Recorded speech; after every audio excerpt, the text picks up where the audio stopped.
White House officials are even acknowledging that they're unhappy about the 50-year mortgage idea released by top housing official sources. This is from CBS News. A proposal for a 50-year mortgage wasn't fully vetted by top Trump administration officials and wasn't ready to be made public, sources told CBS News. You don't say. Over the weekend, top federal housing official Bill Pulte floated the idea with President Trump and then approved a Truth Social post. Some Trump officials this week vented their frustration with him over the move. One source said Mr. Trump was lukewarm about the suggestion, but announced it to get him to shut up about it. That's hilarious. Good old Donald Trump. So we were speaking about this yesterday. What do you guys think this is? You think this is just backtracking from the administration? Do you think it was released when it was half-baked and they realized that they made a mistake? Or do you think that they love this idea and now they're doing damage control? Well, I have a take that may not be that popular. Oh, let me hear it. I better throw out an unpopular take here so we don't all just say, yeah, so we don't all agree. I was talking to a very, very rich real estate mogul who pointed something out to me. This was when we were in Vegas, in fact. We were discussing housing and how that's usually always a safe bet for your money. And one of the reasons he said it is he's like, look, let's say you go get a mortgage, right, tomorrow. You're young. It's your first house. It's an FHA loan, something like that. And you're set in your mortgage price for like $3,000 a month. Like, that's a lot of money for the average person. But in 10 years, it won't be. That's right. And then in 20 years, it really won't be. And in 25 years, it won't seem like it's shit. And everybody else will be paying $10,000 a month for their mortgage, and you're at this fixed rate, right? Then what you can do is you can pay that house off extremely quickly because you're at a fixed rate. So these 50 years fixed, it is possible. Now, I haven't crunched the math because I only just now started looking at this. I understand you're going to be paying a shitload more interest and things like this. But if it's the case that you're looking at long-term planning for paying off your house quickly and you're banking on inflation, it could actually be a great idea so that young people can get houses now at a more affordable rate and pay them off way quicker after 10 years if you're banking on inflation. Before we get started, we got a great sponsor. It is Beam Dream. Head over to shopbeam.com, my friends, /Tim Pool and pick up your Beam Dream, your nighttime sleep blend. Helps you sleep better. I drink this stuff every night. I swear by it. It is delicious. It's got melatonin, magnesium, L-theanine. It is fantastic. And right now, you will get their early Black Friday sale, 50% off. I really do think it's fantastic. And this is legit. I do drink it every single night. My sleep improved. I didn't even know it could improve. And now for the past several months, I've been having consistently good sleep. And you guys know that I recently had a baby. So that's pretty impressive. Good stuff, Beam Dream. And you should be banking on inflation. Yeah. I think that's the problem, though. I think that's what made people so upset about this is it's like, why are we doing this? Like, here's a terrible system. Let's create a Band-Aid fix that makes us feel better about it and at least kind of guards against inflation a little bit. And it's like, how about we just don't do more actual usury on top of this ridiculous system that we have that does create perpetual cycles of boom and bust and perpetual inflation. Like, these things can't go on forever. And we've been saying this my whole lifetime, that this system needs to change, that the debt-based economy needs to change, that the central, banking stuff needs to go. And I think people are just sick. Everybody wants that. I feel like everybody really wants the underlying problems to be fixed. And they see this as just like a very goofy, like, oh yeah, sure. Let me just pay more than double what this house is actually worth. Well, it's actually, I think with the 50-year fix is much closer to like triple. Yeah. Well, and this is the concern about it is, even though you're right that some people over the term of the mortgage will be able to get a better payment because it's fixed and because, of course, over 50 years inflation is going to just be completely out of control. Oh, yeah. The issue, though, is that as soon as the average person's buying power increases because they can get a 50-year mortgage, the cost of housing is just going to continue to increase. So they're trying to prevent the market correction with this, I think. And it's a correction that just has to happen if young people are ever going to be able to buy homes. But I mean, the cost of housing is going to increase anyway. I think it's true. I think this is going to make it worse. And also, so before we had the 30-year mortgage, I mean, before the Great Depression, mortgages were usually on like 5-year terms. Mm-hmm. And now that we have 30, and then it went to 15 and 20 and then 30. But look at the housing prices like multiplied by 4 or 5, and that's not all attributable to that, but it did a lot to. But look at the population then. Yeah, the developers are so bullish on the property market. Yep. Like in Australia, I know they are for sure. In America, it would be something similar because there's just not enough houses to fill the demand. And as long as that's the case, the prices are going to You have to build where there's water. Yeah. Right. So you have a major restriction there. All the huge cities are built basically where there's water. There's a few exceptions, but not many. And so if that's the case, it's like, yeah, people are always saying, the United States, it's very unpopulated, and it's like, yeah, for the landmass, but not every landmass is all that inhabitable. So you got to look at that, and then you got to look at how can you get young people? Because the biggest complaint that I hear from 20-somethings is, I can't get a house. And that's a serious problem. That's not a small thing. Well, that's and like if you your want to society control for ends. birth rates and you want to control for family units, the idea that young people need to be able to buy a home, tantamount. Yeah. It's a big 100%. I mean, it's something that should be focused on. Do I like the idea?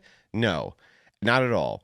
But I'm going to at least look first before I ditch it at a silver lining. If you're looking at the fact that we know for sure Trump's only going to be there for a few more years, we can expect there's going to be more Democrat presidents who come in, more Democrat organizations. They're going to do these massive welfare gimmies, and that's going to increase the flow of money supply, therefore increase inflation, right? And So if that's the case, better than Kamala's idea of just more housing projects. Yeah, when you buy houses, don't you want to be in a market where you know that there's going to be inflation if you have a fixed rate? Of course. Of course you do. I mean, it's like it benefits you. It benefits you greatly. So it is something to look at that there could possibly be silver lining here. That's all I'm saying. Now, I know don't it's disagree. an unpopular I just think take. it's a Band-Aid, and I think it's going to make it worse overall. Yeah, it is a huge problem, though. I mean, you were talking about the birth rates. Like, as much as the cultural issues and everything are a massive contributor, it's also urbanization. You go to places like Japan and South Korea, who have the lowest birth rates in the world. Go to Tokyo or go to Seoul, and they're crammed in to tiny little one-bedroom apartments like this. They don't want to have kids, and it's a similar thing in the Western countries. You go into this little one-bedroom apartment, and what do they call them? Coffin dinks. apartments. Yeah, they say that we're dinks. Dual income, no dinks. kid. Yeah. They become dinks. One group. Yeah, we're dinks. And they make those TikToks. They're like, oh, we're dinks. We don't have kids. We can do whatever we want. Yeah. Bro, I got to make a TikTok where I'm like, I don't have a rescue dog. Haha. Like, I don't have to take care of a little animal. Like, oh, this is my rescue dog free life. I don't have to wake up in the morning to take him outside. If you ever did that, people would lose their minds. But if you do the exact same thing about having children, they go, you go, girl. Oh, there was a guy that just interviewed people at like some kind of leftist rally, and he was talking about like that they're aborting puppies. Did you see that? Oh, yeah. And they were like, that's horrible. Yeah, he was explaining abortion as though they were doing it to puppies and how horrible it was. And the people were like, oh my God, we have to stop this. It's so terrible, until they started to slowly realize he was talking about people, and they were like, it's dark. It's funny, though, the dink thing, it runs contrary to every single kind of a philosopher over the last 2,000 years who's looked at the problem of meaning. Yeah. And so I always try to explain it to people like this. Think of it like a survival craft RPG. What makes that RPG so much fun is gathering all the resources and then spending them, right? It's spending all the resources because that's the time sink on this, on this, on this. Once you've built everything, the game's not fun anymore. That's right. It's not fun anymore. And one of the things about having a family and kids is that you're out there crafting all the resources, right? And there's a sink. There's kind of this endless sink for resources. And it's like, often what will happen with these people is, well, they get all the things that they want and they have no more fucking purpose or meaning, right? Well, it's so bizarre, too, because you're correct that every philosopher worth their salt acknowledged that the family unit was the cornerstone of civilization and it gave people meaning. But even the barbarians wanted to have children. They didn't want to take care of them. Right. Or they wanted to have them with multiple different women, but they wanted to have children. Well, this they needed idea them of for I want to legacy. end my bloodline so that I can focus on little pleasures in Like you life go to is music so festivals on the emasculating and weekend. Yeah. embarrassing. It's not even something that stupid people thought hundreds of years ago. Well, even their demon gods were like, gotta have kids who we're going to torture. Yeah, exactly. Who are you going to sacrifice? That was the sacrifice. Yeah, that's the whole Yeah, point. now we've got right? people who are like, but I want to go to the Taylor Swift concert and the music festival and everything on the weekends, and I don't really want to have to. And think and about it's just anything it's a else. very decadent lifestyle. Yeah. And what it does is it moves away from what we're trying to see in society anyway. Now, it's not a perfect analogy, obviously, the survival craft thing, but the point is what we're talking about is meaning. And meaning, people, if you poll people who have children, things like this, they almost always way higher on happiness index than people who don't. And the reason is because of meaning. You have great meaning that comes with your bloodline continuing, and from an evolutionary model, even isn't that the primary edict? Yeah, exactly. If you're just an evolutionist, you believe that we're the product of some randomized Darwinistic process, then you should recognize that, of course, that process is going to reward you psychologically for having children. We wouldn't have gotten very far as a species if it didn't. But yeah, they argue that you shouldn't have children, you shouldn't have a family, you're a much better consumer if you don't, so it works for the system. But it's just a very jarring thing. One thing people get horrified by nowadays is if you say something to them like, oh, it would be good if you had a family, or if it would be good if you had kids. That is like a shocking statement that really offends people. But people will constantly say, well, there are some people who just shouldn't have kids. You're allowed to tell people that they shouldn't have kids, which is far, far more insulting. Right. But if you tell somebody that they should, all of a sudden like, you're a how monster. dare But you that put was that a on me? blessing for all of history to say, to tell someone, I hope you don't reproduce. It's like not a kind thing to say. Well, and there I is. just had a you gotta lady tell admit, me the other night on the whatever podcast that my life would have been much better had I deleted my children. That's insane. She's a sick person, but she's trying to make herself feel better about her own decisions. Well, that's why you say something like that. That's exactly what she said. She said, if I were in your shoes, I would have had a much better time doing that. And it's like, my dad gave me this great piece of advice when I was young. We were talking about some women in our lives that we knew who had like massive self-esteem problems and never gained any self-confidence, and they become these black holes. And he said, they all think that self-esteem comes from other people telling you, oh, you're good enough and you're beautiful the way you are. And he said, that's not where self-esteem comes from. It comes from doing difficult things and persevering and learning that you can trust yourself to handle tough things. That's exactly right. Like, can I trust me? Yeah. Am I able to, not does everyone pat me on the back and tell me how great I am? Can I trust myself to handle this and follow through and do hard things? And then as you do those hard things, you build actual self-esteem and actual confidence. And that's something that everyone's lacking. Like the younger generation, that's why they're all anxious and depressed and everything. It's like, they don't and even they have don't social think they can do communication anything. skills. No, they can't even talk to people. Can't even talk. There's literally have- no communion anymore. They have meltdowns if they have to like work more than 4 hours at a time because it's just they don't believe that they can do anything hard. I had a friend of mine that for a long time she couldn't call to order a pizza because that kind of interaction was too stressful. These are also, by the way, like, I'm not saying we shouldn't take the problem of left-wing violence seriously because there are lunatics out there who will actually do it. But just so you know, like, a lot of the people threatening you on the internet are afraid to make phone calls. True. Like, they are too afraid to make their own doctor's appointment. Well, one thing I'd point out is actually because of the rate of mental illness on the left, the rhetoric that they use is 10 times worse, even if it's similar to that of right-wingers. Let's just say it was. It's worse. It's still 10 times worse because their appeal is always to that lunatic fringe.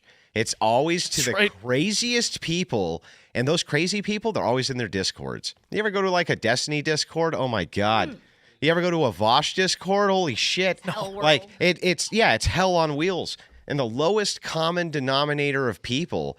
And they're the sickest, craziest people you can imagine. And they're the easiest to influence. Well, I've said this a number of times on the show. I'm going to sound like a broken record here. But my argument is that leftism is just a word we use to describe the intellectual rationalization for social decay. Whenever someone doesn't want to do what they're supposed to do and they find a highfalutin argument to, cover their laziness or their basically viciousness, they call it leftist theory. Anytime some leftist comes out with a new groundbreaking theory, it's just like why I shouldn't have a bedtime, why I should be able to eat fruit snacks all day. It's just another version of them trying to force their childish Their idea ideals. of rights is always, what can I do that has no duties associated with it that's more degenerate? Yes. Right? What right to more degeneracy can I have? And so the more degenerate a person is, the more likely they're going to gravitate towards Always. Right, And this is the idea. The more other thing degenerate it is, the more right it is. I don't even think that they have new. That's right. I don't even think that they have good arguments or new arguments. You know that post that went viral on Twitter that 90% of debating with leftists is them pretending they don't know what things mean. Yes, And then millennial lows. Yeah, and them pretending that what you're saying is incoherent when it's not incoherent. Right. Now, there's people who say incoherent things, but one of the reasons I'm so tough in semantics when I'm debating with leftists is because it holds them That's right. to the meanings of what they say. And you've never seen people freak out so bad in your life. I just had this university student, Naima, debated with her, right? Brutal. Just getting the semantics in order. You've never seen a person panic and freak out more when I just asked her, what does this mean? So I can hold you to that standard. and just watching them freak out because That's important. because they want to equivocate and use ambiguity. That's right. So that they don't have to commit to anything. So they just pretend what you're saying doesn't make any sense. And it's like crazy. these It's people always just Yeah, these people are incredulous. crazy. And people will say the devil's in the details. I think it's the opposite. I think the devil's in the ambiguity. Yeah. It's always, how can I get away with saying two things at once? Dude, the most common fallacy in a debate is equivocation. And that's what that is. It's the use of ambiguous language to move between meanings of words That's right. when they suit you for the argument that you're making. Now, evil doesn't mean that. It means this. Yeah, right. Now, you know what I mean? That's right. Now, homosexual doesn't mean this. It means that. Yes. Now, government doesn't mean this. I meant it as this. And that's why pinning And you're them just down, not educated. And then they do the snob, like, you're not educated enough to know what you don't government know? means now. No, that's the thing. And that's why it's so important to pin them down on semantics That's right. in the beginning of a debate, because he's absolutely right. They pretend that they just don't understand anything. It's like, fine, if you're going to pretend that, then I'm going to sit at this fucking table till you do. We share a vocabulary with the left, but we do not share a dictionary with the left. We do not have the or same- meaning. Not the same definition. Well, yeah, or same definition. just plain meaning. Like, even words, every definition has limits, but they still have meanings associated with them. And it's like, can we just pretend? Can we stop pretending that they don't? But it was the arrogance, though, of that debate, because the beauty of it was that you got her to, she was so arrogant and she was so like spiteful that she just wanted to argue against everything that you said. So you were able to make her Argue my view. against her own worldview. Yeah. He took on her worldview and argued it as if it was she had his no own. idea And what she was was going on. and she just condemned it and said it was crazy and said it was Said it was awful, said it and was he's like, horrible. and Beautiful that's to your watch. position. I want to piggyback off something Phil said, because you made a point and it was a joke, but I actually think it was pretty profound and true when you said the more degenerate it is, the more of a right it is. Yeah. I remember making this joke during COVID, and this is a family show, so I'll try to be a little bit careful here. There's also a lady present, so I'll be a little careful with my language. But they were saying, I feel like you that's can't. a shot at me. No, absolutely not. No, I feel like it's a shot at me. no. It should have been. No, now that no. you mention it. What I'm trying to express is, like, during COVID, can't go to church, right? You can't go to work. You can't feed your family. You can't do these things. And I was like, dude, and they laughed at you. They said, huh, you think your freedom's so important? Like, you just, you're going to prevent Same thing they people say from with life. guns, by the way. Exactly. You think your freedom's so important? People are going to die, blah, blah, blah. They were laughing at you for asserting legitimate freedoms. And I thought this at the time. I was like, dude, if the government said that, like, sodomy increases the likelihood of getting COVID and they tried to restrict it, they would lose their mind. Yeah. And then what happened? Monkeypox. Exactly. Monkeypox happened. And we were told we had to stay locked down, and we couldn't go to our jobs, and they had to give the largest transfer of wealth that ever happened in all of history to the richest people in the country. We were told, sit down, shut up, because this virus is serious. But then when it came to monkeypox, it was like, well, we can't tell people not to do that because that's the fundamental right. Because the more degenerate it is, the more of a right it is. Andrew just had a guy he had like a 5-on-1 style debate. And he literally had a guy tell him that this country was You got way founded- too excited before she finished there, okay? Way too Calm down, excited. Phil. Calm yeah, down. geez. The guy said to Andrew that America was founded for people to be able to be degenerate. He Yeah, said that's the that. founders. This is what this guy said to you? Yeah, he literally said, and Andrew said, "No, what about it so people could be degenerate?" Which was perfect. It's the most ridiculous thing, because one of the things that's really funny here is we have all these documents. I mean, we have so many of these documents, not just from the founders, but from the contributors, of which there's thousands of contributors to the Constitution. It's like one thing that was of a universal agreement for democracy is that you had to have a moral populace. Yes. Amen. Or it wasn't even possible. And we don't. And Not it's even close. And so it's not. And that's it. That's really that, right? That's that. Well, and that's the crisis in this country right now with respect to government is, how do we maintain a style of government made for a moral populace when we don't have a moral populace? Right. And people don't want to say it out loud because, oh, well, this is offensive and you can't label the government as having any religious motivation or underpinnings, but a Christian government. Like, how do you maintain? I guess it should then. yeah. Like, how do you maintain a Christian government or a Christian legal system, which is what we have in essence, People are so with a in pagan denial culture? about that You these can't. days. Yeah. People are so in denial. I'm seeing that debate Yeah, everywhere. man. America's not a real Christian country. Like, I heard Vivek Ramaswamy doing a speech the other day, and some kid comes up and asks him, "You're a Hindu. How are you going to be president or governor, whatever, if the Hindu values don't align with the Christian values?" And he goes, "Son, I want to give you a copy of the Constitution." And he gave it. It was like real super condescending. And I was just thinking to myself, if the founders of America had have known that there was going to be a Hindu running for president, they would have definitely thought twice, put it that way. Because if you look at the context... 35 would not have been the only requirement. If you look at the context of that time, like... This is a time when they didn't even have any contact with Hindu countries, or maybe loosely throughout Europe. Like the Bhagavad Gita and the Upanishads maybe just started to make it to Europe. Like if they had they were not thinking the same back then as they are now. If you thought there was going to be Arab Muslims coming in and being governor of New York, like a mayor of New York, it'd be unthinkable for them. And by the way, we did a show with Vivek. I was actually hosting that time. It was a great conversation, smart guy. But yeah, I don't buy this idea that we can just interchange these religions, Christianity and Hinduism. It doesn't work. And you see this rhetoric from more and more people on the right. It's not just him. That's like, we're a Hindu Christian nation. It's like, no, like this is not, these are different sets of ideas. That's mine. You can borrow that. 5 of them in the cabinet. I'm not Hindu, but I will fight for your right to be Hindu. I will die. Judeo-Christian, any of these things are going to be incompatible. You can't have a new subset of value structures come in and not have conflict with the old. And, yeah, and the thing is like you can't also say that you don't want these things to change, these amendments to change, which are ratifications of God-given rights, and then deny the God from which they're drawn. Amen. And so ultimately, I think what you see here is once again we're being conquered. We're being externally conquered, and that's because of internal policy. And I don't know exactly what you're supposed to do about this with universal suffrage, man. I don't even know that there's an answer to it. Yeah, I hear what you're saying. Like, are we just on a trajectory where society's going to fall apart? I've thought about this too. There's a great quote. I probably say this like every other week on the show, but the Venerable Archbishop Fulton Sheen said that communism is not what destroys society. It's the rot that sets in when your society's already been destroyed. Yeah. And I think that that's true, honestly, of a lot of the social problems we're seeing. We're going, how do we save the country from this? And it's like, well, if that's happening, in some sense, it's too late. But God can raise the dead, right? So I'm not black-pilled on it. I think our country could come back. It just won't be through natural means. Renaissance as much as the next guy. That's what I'm always advocating, right? Renaissance, not revolution. Amen. That's right. But the thing is, and here we've had them before, and they can happen rapidly. But here's what I see. I see a pretty decadent population, and that's what I see. The irony of that is that what are you going to get out of that? Not democracy. You're going to get a tyrant, and it's just like what kind of strong man is going to come out of that? Historically, it's not usually very good. That's why Andrew's always trying to advocate for Christians to start feeling more comfortable governing using their Christian morals, and not this crazy idea that everyone except us can do that, right? Yeah. The Muslims can govern with their Muslim morals, and the Hindus can govern with Hindu morals. If you don't wield power as Christians, people will wield power against you as Christians. Thanks for checking out this clip from Timcast IRL. Make sure to watch the show live Monday through Friday at 8 p.m. Subscribe to this channel, and we will see you all there.